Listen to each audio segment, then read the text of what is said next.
Hello, everyone, and welcome to this conversation presented by White House Custom Color. Are you trying to mute me? No, it's just you're real loud, and I can't. I sold Amazon when it was $25. Listening to listen, not listening to respond. Yes. Oh, thank you for that. You know what? I almost can't believe this is happening. I'm an avoider, you know? I think maybe you are. I haven't pursued, I don't know if I have pursued anybody for this podcast as much as I've pursued you. I'm sorry. So part of it is, I love what I do. I love this industry beyond anything. But I also, I'm not out there speaking constantly or self-promoting myself as an educator or a teacher. I mean, I speak and teach in small amounts, but so I think I don't necessarily see everything, although I listen to your podcast. Oh, well, thank you very much. That's nice to hear. Yes, I listen to yours and Get Your Shoot Together. Oh, yeah. Because those are my peeps, but because they're hilarious. They are hilarious. And, a lot of times I can say what they're going to say before they say it. Right. For various reasons. Let's start with this then, though, because that you saying all of that leads me to where I wanted to go right away. But first of all, I would like you to introduce yourself and tell me who you are and anything else that I should know. Let's see. Well, I'm Audrey Wancket. That's the easy part. I've been creating portraits and images that I used to, say I wouldn't show from the very beginning, but I've been doing this for 35 years and I still love it. I don't plan to retire. I plan to slow down, not retire. I'm married 37 years and 3 kids, 4 grandchildren. So that's the basic personal studio bio. You have a barn on property. Is that how it works for you? Yeah. So I have 11 acres. I'm sitting in my barn right now. The studio is about 3,000 square feet of the barn. I have the camera room, which is pretty large, and entrance, sales room, dressing room, bathroom, and office. And then we still have the horse barn with 6 stalls. I have 3 horses and 2 barn cats, 3 barn cats actually, but one's having an affair with another family. So he only shows once in a great while. But out of the blue, he shows up. I used to always think he died. And then there he is, right? He's always healthy. So I don't know where he goes, but he goes there for a week or 2 at a time and then comes home for a week. So. Oh, that's a crazy cat right there. It is. And then, my house is at the top of the hill. I'm actually, in Illinois like you are, but where I live, it's very hilly. So the opposite of where I'm at. Yeah, I know. Right. I drive by where you're at once in a while. We don't know what to do with a hill. Well, I would have no idea if I saw a hill around here, what to even think of it. Yeah. Well, my house is at the top of the hill. My barn is about 100, 150 yards down the hill to, so it's a long walk when it's raining or snowing. I used to take the golf cart, but I need the exercise, so I make myself walk now. Okay. You started to say it even before I could get into it, right away when we were discussing. Okay. I want you to talk about that a little bit more. How it seems to me like I have known you and for a long time and known of you for even longer than that. Again, we're both from Illinois, and so we would go to the same APPI, all the Illinois stuff together. And I know that I don't even remember when we met, Audrey, or how that happened. It had to be a long time ago during those days, right? I met you the year before Vicky spoke for the first time, where she did like an early bird So- at APPI. Yeah. So like 2003, we would have met probably right around in there. Because I remember And seeing you two little babies, you, like Yeah. little kids, basically. yeah, there was a time when we were, I suppose. But you have always seemed like the quiet master to me. Does that? I feel like that kind of goes along with what you were saying. Like it doesn't seem to be in your nature to be putting yourself out there and to be stepping in the front of the line or to wave your hands and say, "Here I am." But you're so good at what you do that it seems to me like part of it is a shame that you don't speak up more. Well, and it's not a lack of confidence. It's not that at all. I think for me, early in my career, I mean, because when I started in APPI and PPA, I mean, that was 34 years ago, probably. And I was pretty young then. And, the perceptions, most of how I became me is from misguided perceptions.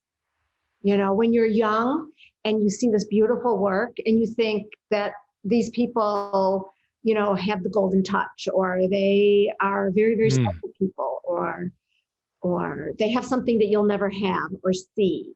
Inside you kind of, because you're just starting out. Right. And so, and then as you rise in the ranks, your perception is, you walk in a room, or you do well in competition, and you walk in a room and you feel like the eyes are on you, like A little bit. Yeah. and things like that. So, but I think that it's not a lack of confidence. I think for me, especially through competition in the beginning, because I think my work looks like it looks, because I got into competition, from the start. I got certified. I did all those things to improve my craft. And I think for me, though, I was cautious because every time I would compete with something, I would see almost identical images the next year. And at first I'd be like, I don't even remember entering that. Wait, that's not mine, right? And so I think in the beginning, it was more keeping my work to myself and my clients. But that's immaturity. That's Is it? Yes, that's immaturity when you're young, because when people emulate what you do, I mean, my work emulates a lot of old master painters. There's I have my mentors by the many in our industry, people who have fed into everything I do, including you and your wife. I remember early on when I couldn't figure out how to do something digitally, I called you. How do I do that? Right? Yeah. Tether. Right. So, okay. So Let me ask you this about that. You talk about the immaturity piece. Mhm. Is it because you were bitter at being copied? I'll phrase it that way. Not bitter. I didn't want 3 things that looked like mine when mine came up in competition. Oh. That wasn't, I wouldn't have said it was a bitter thing. Yeah. I don't want to be like anybody else. You want to be your own thing. Yes. And even as a juror now, I mean, I've been judging for over 20 years. Sometimes you'll have images that come up and you'll say, oh, there's a lot of people taking Joel Grimes' course right now. Yeah. That's a perfect example. The scale, the carrots. Do you know what I'm talking about?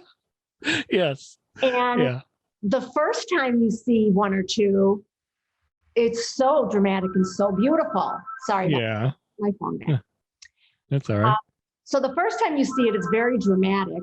And then the second time you're like, oh, I like this series that this person's working on. And by the 7th, 8th, or 9th, you're like, okay, no impact, no creativity, no, you know. Right.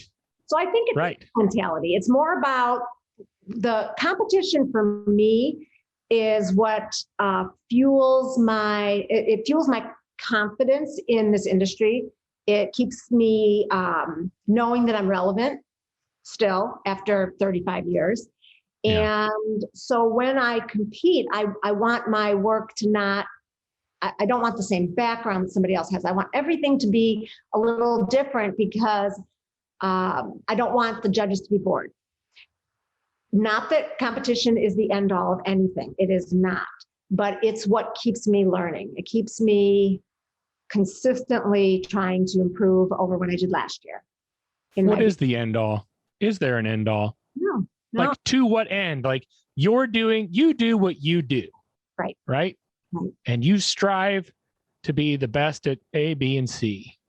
To what end? For what purpose?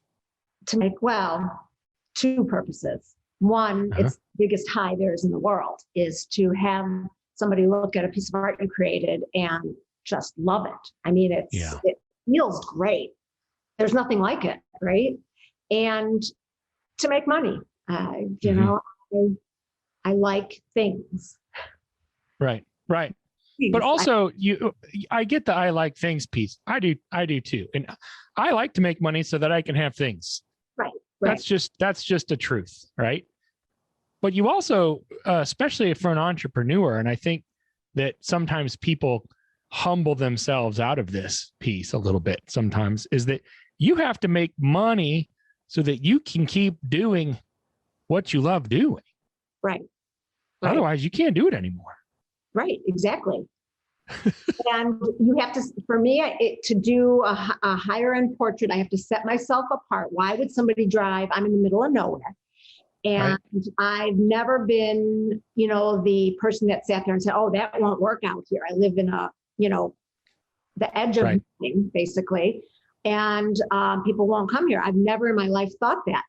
If you build it, they will come. People, you know, if you build the dreams, you know, people will drive to get something special. Right. And so I have to try to be different. If they drive all the way out here and spend, you know, some hard-earned money on a big wall portrait, and then their next door neighbor has something almost identical. Right. What value? I mean, it's still their children or their family. They still love it, but it did just come down about 3 notches. Sure. No, I get that. I feel as though you're I've spoken with Allison Tyler Jones a bunch, and she has this thing where she says, I don't want to make something that I can charge $5,000 for. I want to make something that's worth $5,000. It's like, when she said that, a lot of things clicked for me. And I feel like that's what you're describing a bit from yourself. What's your mind? What's your frame of mind going into making an image like that then, or providing an experience and making an image like that? What does that process look like? So for the first thing that is always in my mind is I have to be happy with it. Before even the client, I have to be, I can't settle for good enough.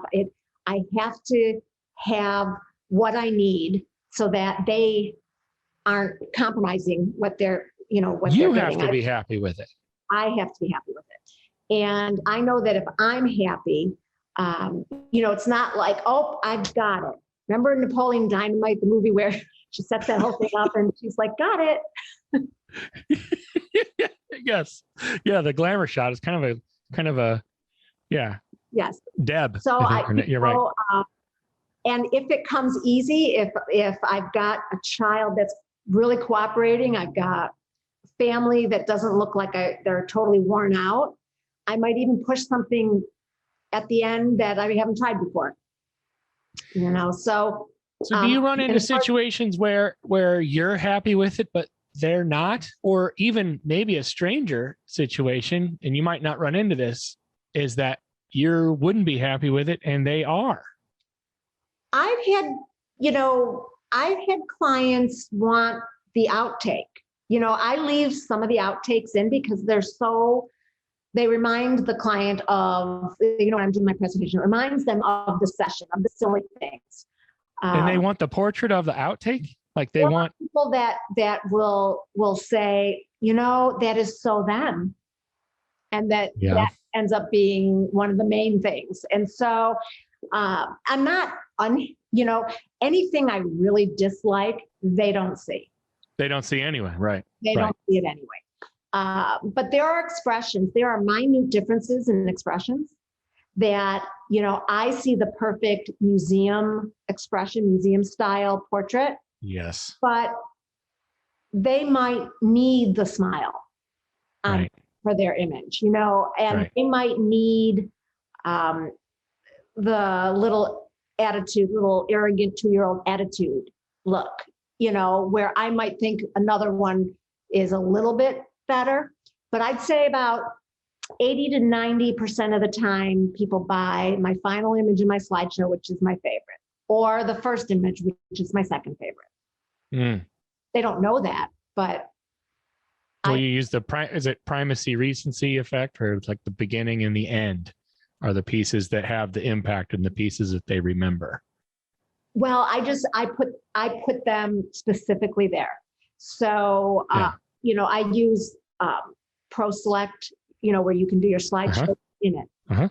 So when I narrow down 17 to 24, the slideshow, they'll still get to look at more images, but the ones that I narrow down, I sit there and figure out gut instinct. This is my favorite. So that goes at the end.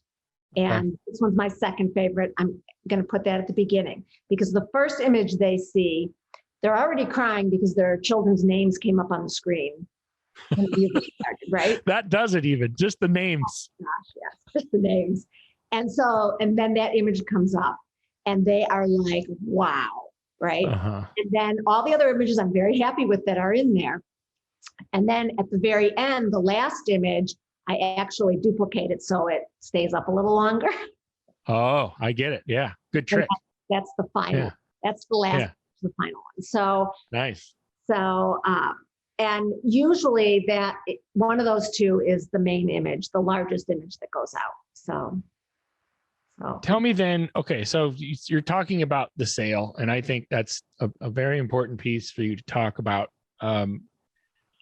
because anyone that has been able to be in this industry and be successful for such a long time, you're doing something right. And I would guess that you're doing many, many, many things right. What is your frame of mind in that session, right? Like the sales session. I mean, you get done, they see that slideshow, right? They're probably bawling, or they got tears coming down their cheeks. Maybe they want to watch it again. That's happened. Like we see it again. What do you do? Where do you go right then? Do you sit in it for a while? Do you let them talk first? Do you jump? I mean, because you're not like jumping in, okay, right? Like, what do you do then in that moment? So after that, the longer at the end, the image is up there for longer, fades out, my logo comes up, and it's just my logo small on a black slide. So it's very dark, still in the room. And I generally don't say a word unless it goes on too long. After 10 minutes, you'll speak up. Yeah. Well, I mean, within reason. It's not like a script that I follow. It's just. Right. You're reading the room. Right. And I wait for them to say, usually it is, I can't believe you got that many images. That's usually.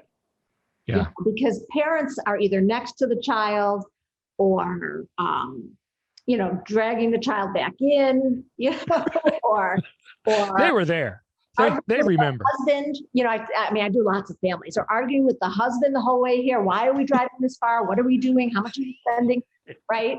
Yeah. So, it's those kind of things. And so, it's the whole experience when somebody comes to a studio should be a great experience. It shouldn't be like standing in line and waiting your turn. Right. There shouldn't be somebody, what I'm doing, there shouldn't be somebody waiting in here, while you're finishing somebody else up, especially with COVID. I mean, we Right. used to say, okay, I can take a second session on a day if I have to.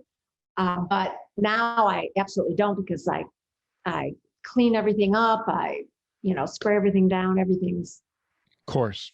now I have to Completely different set of procedures these days.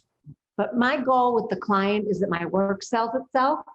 Mhm. I just need to help them size up to the right size. Yeah. Get the right piece for the right spot, etc. Right.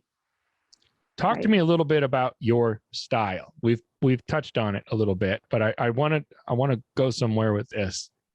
It comes across as very intentional to me. Yes. I have a very strong sense that you know and have known for a long time who you are and what you want and what you want your work to be. But dive into a little bit about what your style is from your perspective. So from my perspective, my style is very classical, museum style. When I say museum style, when you would look at a fine painting, everything that's painted in there is done with intention. Yes. And there might be, if somebody's, wearing this color, there will be that color either in the curtains or the flowers or whatever. I mean, I have a bank behind us here, maybe 15 feet of urns with flowers. I mean, you want to see what I'm talking about? I'll show you that. Can you see it? There's a lot of it looks like a florist shop. It does. It does. So if there's girls or women in the portrait and I'm doing a flower arrangement, I do it on the spot or the day before once they've sent me pictures of their clothing. So just like a painter would pick a little bit of this color, yes, subliminally brings you back into your subject. So that is what I love to do. Now, I say that it would be nice if every single client came in and wanted ultra formal or semi-formal, that signature look. What's a deviation look like then for you? I'm curious about that. That's one of the things I want to know. I also do very casual portraits. Not casual like in shorts, but still classically, dressed, even if it's jeans, still really well put together. Might be an outdoor, might be in my wildflower meadow outside. Right. Acre meadow out there that is struggling in the 94 degrees today. Oh yeah. But, right. I do a lot of casual. We're in Illinois. We're in the Midwest. Yeah. And where I live, there's even Packer fans. So we have to. Oh, the dreaded Packer fans. My wife comes from a family of Packer fans, and it's tough. I'm not gonna lie, it's tough. Yeah. So. Okay, tell me this then. That being said, who are your influences then? Because I find it, I for years I can look at an image and I can guess with pretty good accuracy if it's yours. And that's been for a very long time. But I'm curious, like, who in your mind shaped you the most, or that you look to, maybe intentionally, maybe unintentionally, to come up with where you're at, or did you purposefully not go that route and glean from other people? So, when I was starting out, or even in my first 10, 12 years, I didn't know really what a mentor was. It wasn't like when I met people, they were my mentor. There were people that I looked up to and people that guided me. Although she's no longer with us, Lizbeth Garina was probably a huge influence for me. She really remember her under her wing when I was young. And I met her because we all used the same lab at that time. And she saw my work in the art department when she was visiting the lab and saw a background and she loved it. So she asked, whose work is this? I love her background. What is that? And so she called me and wanted to know where I got the background. And I said, I painted that one. Yeah. And she asked me to paint one for her. And I said, well, I really don't paint them for other people. Flashback to, I don't want everybody doing the same thing. Right. But I knew who she was and who her work was. And, so, I was like, like Yeah. I couldn't believe it. So I did paint her one. And then for about that year on at the convention, she would say, let's meet for breakfast and walk the print exhibit together. And she would walk up even to my own work, other people's work. She would say, what do you like about that? Do you like that camera angle? And I learned a lot from her. And she was a very quiet, elegant, woman. Her work wasn't as stylized as mine, Yeah. but it was every bit Elizabeth Garina portrait. I mean, it was stunning.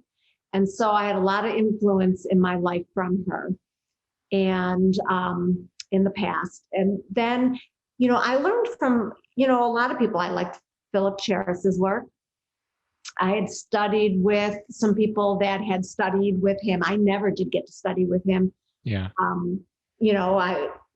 We have a good friend, William Branson. He studied with Philip Cherris at one point in his career. And I remember I met him. He came to my studio and I was so nervous. I didn't want him to. I'm like, okay, it's not nice enough. I need to paint. I need to move. I need something, right? He's since very good friends, but I love William Branson's work. It's Oh my. phenomenal. Greg Daniel, he does more, his work is looser and a little more contemporary classic, but beautiful. There's so many people out there whose work, Tim and Bev Walden. Yep. They come to mind. Yeah. It's funny. You've said a lot of the people that I would think that you might say, just from my perspective, that it makes sense. You mentioned your family earlier. And I wanted to ask you a little bit about, I certainly don't want to pry, but I want to know, for 35 years, you've been a businesswoman, an entrepreneur, and a lot of people that I've talked to, and mostly off the record conversations where, women in particular will lament about how much time it takes to create and build and then run a business. And you've obviously done that and sustained that for such a long period of time through having a family as well. What did you do? Again, with intentionality, I suspect. What did you do to make that work all those years? Well, obviously I was not a stay-at-home mom full-time. Right. I couldn't do that. And so I picked for the most part, I picked, what I did during the week. Over the years, it's not that I charge more for a Saturday appointment. I charge less for a weekday. Oh, yeah. So I like that. That a lot. I like that frame. Yeah. Yes. I charge less for a Tuesday, Wednesday, Thursday session than I do for a Saturday or an after 4 p.m. Because if somebody wanted after school hours, then I'm giving up time with my children. Yeah. It's not that I wouldn't do it. I just wanted it to be worth it for, of course. done that. My children are spread apart a little bit. And so I didn't have two in diapers at the same time. Right. So that helped a little bit. And my husband, Tony, he's always been a great help. I mean, if I would need him to pick up or, we would alter, what we were doing. And the next thing is you take the school calendar at the beginning of the year and you put everything you need to have in your appointment book in there. When are conferences? When is Grandparents' Day? When is the Halloween party? Then as they get older, sports, you put every football game in there.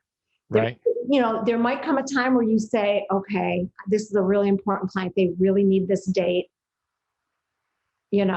and you might decide, but once your kids get into high school football, you don't want to miss anything. You don't want to. So you make sure that that's in your book. So it's the intent. I hear it as the intentional piece again. You just come across as a very intentional person. And I think that that's a really big deal. And I think it's really a big piece of who you are, and maybe potentially a big part of your success. Like you make things happen with intention, on purpose. I do, but you're making me sound, so organized. And with Well, are you not? My studio and my work, I'm very organized. So my office here in the studio is my sales room spotless, everything spotless, all of that. Yeah. My desk in my house where I do most of my touching. Every once in a while, I just get another baker's box and go, well, I haven't searched through that pile of paperwork in a while. I may know somebody that's very, very similar to what you just described. That's fantastic. And then Tony, you know my husband, so he's an engineer, right?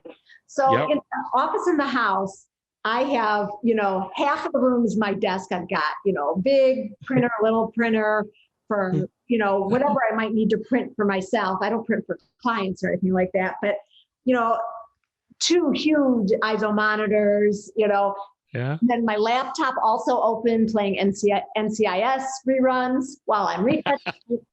And then his desk behind me might have one bill sitting there that he needs to pay tomorrow.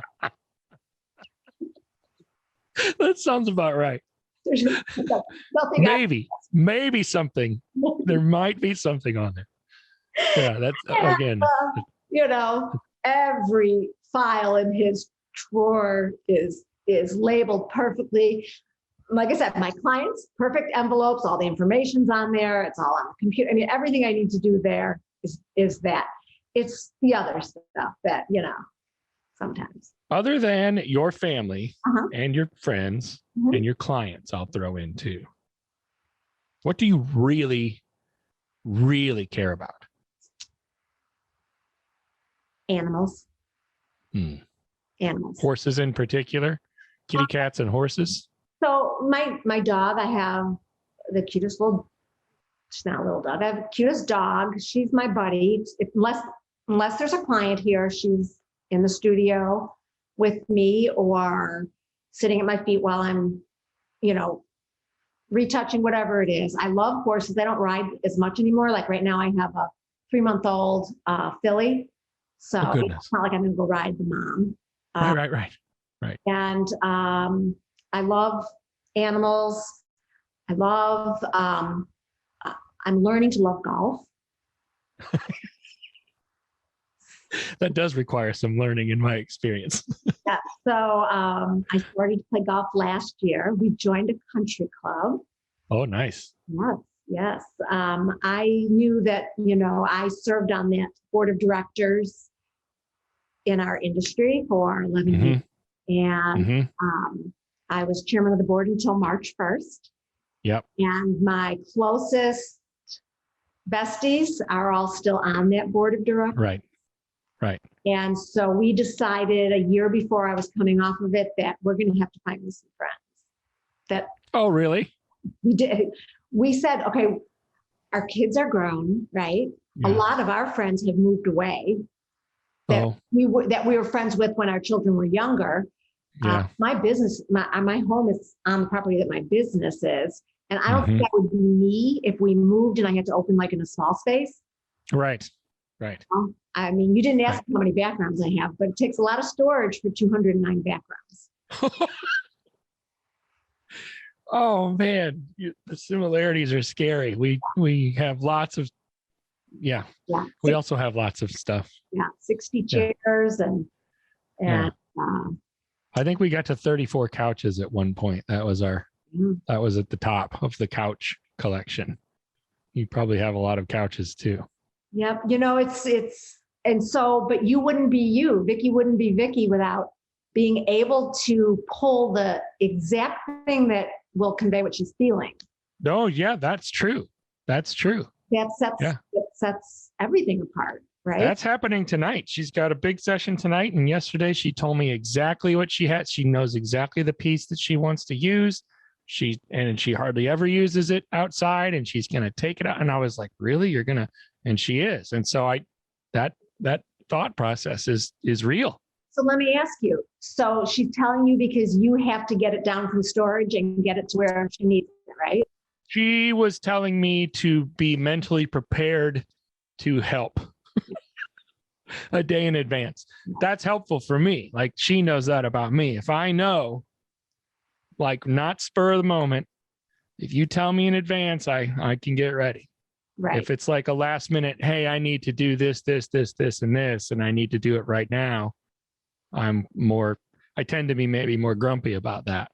Yeah. Well, I mean, even for me, I hand roll a lot of my backgrounds up. If they're not on the big roller canvas systems, if they're muslins, then I roll them. They're on poles and I roll them. I can do about two roll ups during a session. I mean, these are 20 feet long. It takes, a lot. And as I get older, which I have gotten older, I leave up what I finish with, and including the furniture, it's just all left where it was. And then he comes home and he puts it back for me a lot. And he puts it back.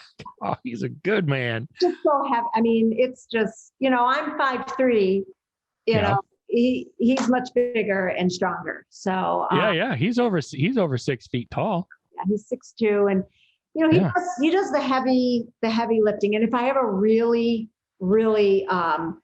big session, like a family with lots of small children, I will either schedule it for Saturday morning or Saturday afternoon, or he'll just go in late or come home early from his career job to then I knew he was a good man. I know that he is. But okay, I got two things, and they're both a little bit cliche, but I do like to ask certain people these questions. First of all, because you've in our industry, you've kind of been there and done that, and you just mentioned kind of offhand your experience on the PPA board. You were president, you're the chairman of the board. that had to be pretty hard, right? That's a hard thing. That's to serve in that capacity is difficult. It's a lot of work. It's a labor. It is a lot over a long period of time, right? Given that you had all that experience and all the things that you've done, all the places you've been, all the people you've seen and relationships that you've made, what sort of advice do you have for people that are just getting in or have only been in for a little while into this industry, and that have aspirations, specifically the ones that have aspirations to do more than just, shoot here and there and give their clients digital files? I mean, like the people that really want to make this a career, or this is a huge part of their life, and they want to succeed in this industry. What do you say to them? So the first thing that I would say is education. And I'm not talking about rock star education. I'm not talking about, the glitzy and the sparkly things that they see when they go to convention or when they go. Not the shiny stuff.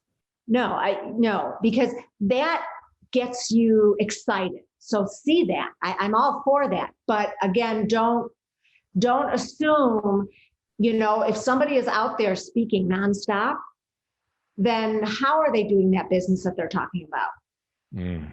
That's interesting. How is that all working? Be smart. Right. It's not to say they're not successful. I'm sure they are. But if half of their career is speaking, then something isn't clicking, right? Right. Okay. So be smart. Go and see because a lot of times that's where you're going to see what's trending, etc. But then take a business class. Study with Mary Fisk Taylor, who it's business first. I mean, she's a great photographer, but she is a brilliant business person, right? Girl knows how to make money. She knows how to make money, and she knows how to make great decisions. Back when we started, it was Ann Monteith that was teaching things like that. 'Yep.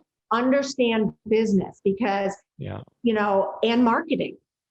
Yeah. it doesn't matter if you have, 10,000 followers or 100,000 followers. Mhm. If you want to be an influencer, then be an influencer. But if you want to be a photographer, you need to worry about the 400 followers that are your clients, and put in Instagram and put in your stories and put on Facebook, put something that shows them who you are and what you're going to do for them. My clients, even though I put beautiful portraits in Instagram, I don't only do my work. My clients will comment more on something personal. Oh, I see you have a new grandbaby, or Right. I love your new baby horse. Yes. Can we come out and see it? Or Right. congratulations on your anniversary. And Yeah. I can post the most beautiful portrait that might have won, a ton of awards and scored really high, and it'll get like 20 likes. You know what I mean? Right. But boy, you put a silly portrait of my granddaughter carrying a chair around my studio trying to Yeah. help me. And 147 likes. exactly. Right. So those are things I would caution people, and recommend education. You can be the best photographer in the world, but if you don't follow through and do what you say, you're going to be a one-hit wonder. You can have the best marketing in the world, but if your work isn't great, you're going to be a one-hit wonder to that client. Mm-hmm. And so, you have to go to as many classes that teach you that. It doesn't even have to be a photography class. You can go to the junior college and take business. Oh, I like that. Yeah. You can take marketing. I personally love our industry because then these people are talking about how to market or how to sell your business. There's this new thing called IPS. Yeah. Brand new. Sorry. That's my personality, right? I know it. I like it. I like that little bite there. Friends. Oh, that's sarcasm, right? So, but this IPS thing that became so big a couple years ago. I know. I do remember the first time I heard someone say, I didn't hear it said, I read it, IPS, and I didn't know what IPS was. IPS. What are they talking about? IPS. And then I had to look into it. I'm outing myself a little bit. And then I realized that it was in-person sales. And I'm like, oh, I don't know. I'd feel like that'd be like someone saying DYC, like driving your car. Right. Like the DYC. Like that. What? IBS.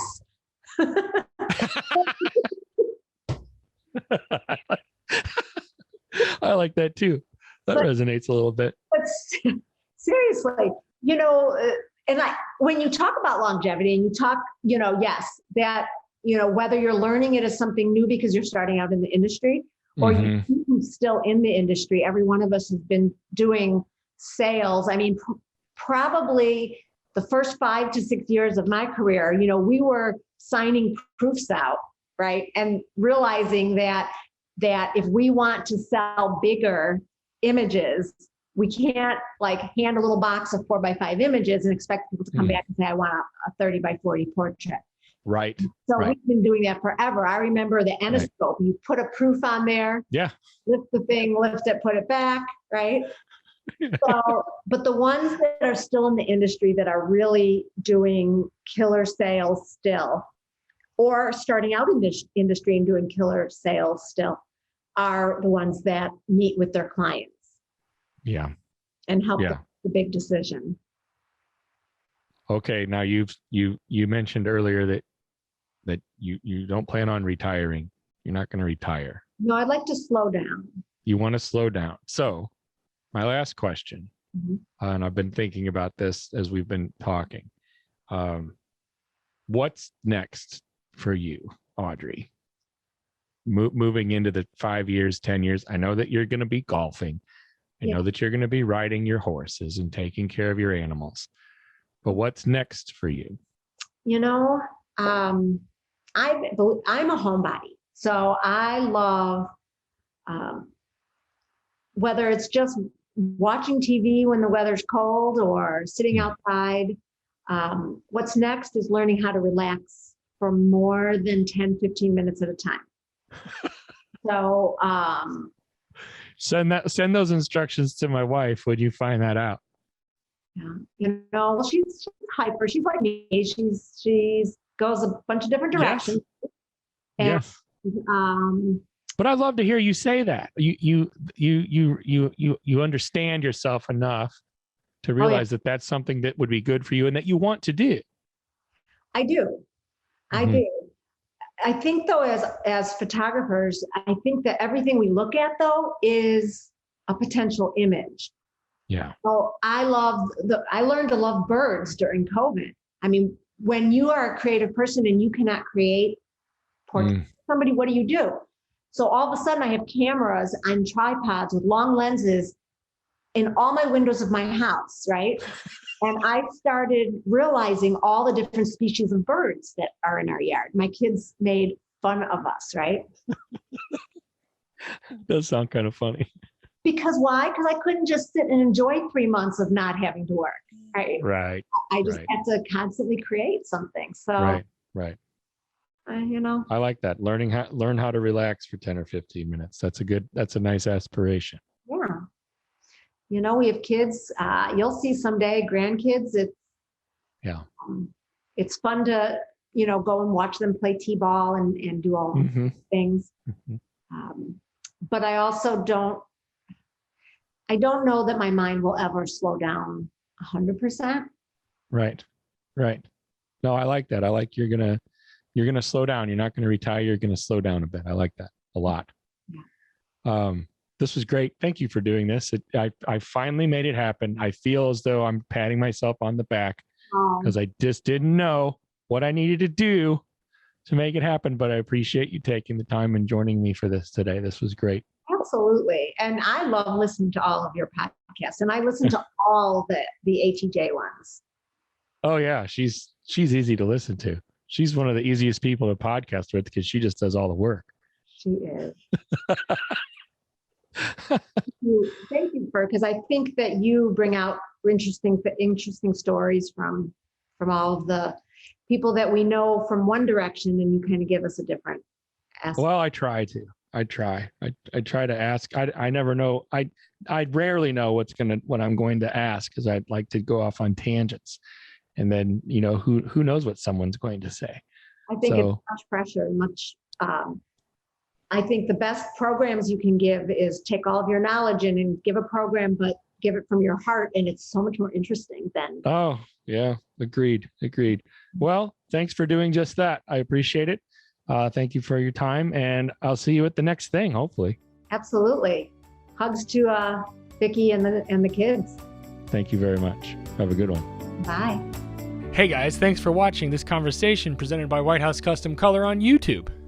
Be sure to check out our other content and click that subscribe button right there. Right there. It's there somewhere.